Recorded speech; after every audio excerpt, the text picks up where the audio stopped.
Hi guys, it's Heather with Easy Peasy Lemon Squeezy.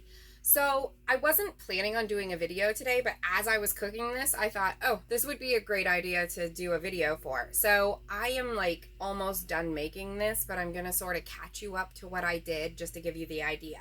So I'm making skillet lasagna. So I know you've heard me say a lot of times, we're super busy and I don't have a lot of time to spend, like I love to cook, but I don't have hours to spend in the kitchen.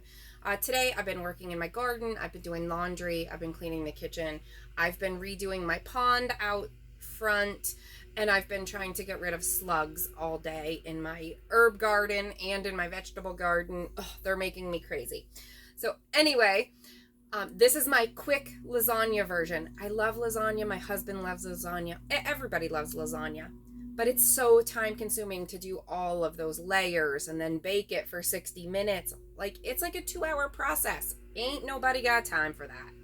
So I turned it into a skillet meal.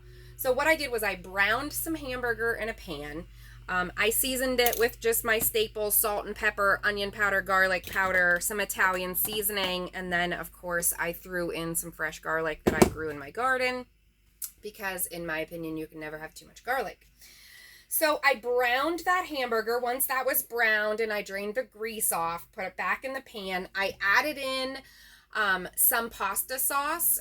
So I usually use Rao's because I like it. It has minimal ingredients. It's very low in sugar and it tastes very natural to me. But I had this Prego in the cupboard that I needed to use. So I threw like 3/4 of this jar of Prego in there. Then I added in about half a container of this cottage cheese. So what do you guys usually make your lasagna with? Do you use cottage cheese or ricotta cheese? Because usually I do a combination of the two, but I didn't have any ricotta, so I just used all cottage cheese this time. I also added in about 1/3 cup of this grated Parmesan cheese. And then, as my little secret, don't tell anyone this, but I took some spinach and chopped it up and I threw that in with my sauce. That's my way of sneaking vegetables in. So my family doesn't know because they would never eat spinach otherwise. I just tell them, they say, what's the green stuff in there? I just say, it's herbs, don't worry about it. Spinach doesn't really have a strong flavor. It kind of takes on the flavor of whatever you add it to, so I like to sneak it in where I can. Another way to sneak vegetables into your sauce is if you like cook carrots and then puree them and put them in. It gives your sauce a little bit of a sweeter taste, but if you like a sweet sauce, then that's a great way to sneak vegetables in as well. So then I just took regular old lasagna noodles and I just broke them up like this, literally just into squares. Oh, they're falling all over the place. I'll clean those up later. But I just broke regular lasagna noodles into little squares and cooked them according to the package directions. I probably cooked them for about 12 minutes to soften them up. If you don't have lasagna noodles, you could use some other kind of noodles if you wanted. Like bow tie pasta would be good, or, you know, whatever you have on hand. You can be versatile with cooking and just use what you have on hand so you have minimal waste. So I just mixed all that stuff together in this pan. So you can kind of see what it looks like here. So, pasta lasagna sauce, I guess. So my noodles are all cooked and drained here. I'm going to add them right into the pan. I'm just going to stir them right in.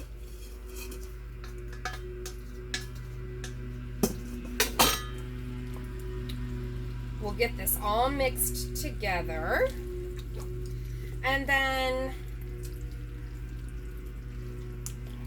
so I feel like it's a little bit, my husband likes things very saucy. He doesn't like them to be at all dry. And I feel like this sauce is a little bit thick right now with those cheeses in there. So I am going to take this jar of sauce and I'm just going to add a little more sauce in there. Stir it around, make sure everything's all mixed in together. And then you can kind of see what that looks like. It literally looks like lasagna after you cut it. That's my thing. You spend all this time like layering all that stuff up, and then the minute you cut it, it just looks like this anyway. So then, the best part to any dish is the cheese. So I'm going to take some shredded cheese and I'm going to cover the top. And then I'm going to put a lid on it, let the cheese melt. So I'm probably going to use, I don't know, I'm not going to use this whole package of cheese. Probably half. So maybe like a cup of shredded cheese. But again, measure with your heart. If you love lots of cheese, put the whole bag on there. If you don't like that much cheese, then don't add so much. So I'm just going to cover that with a lid. I'm going to let it sit on low heat just until that cheese is melted, and then it's ready to serve. So this whole entire thing to make start to finish took me probably 15 minutes because my pasta cooked while I made everything else. So it literally took as long as it took to make the pasta, and that was it. So that's all there is to Skillet Lasagna. As you can hear, I'm being beckoned. So thanks for joining me. If you want more recipes, follow me on Easy Peasy Lemon Squeezy. Thanks. Have a good day.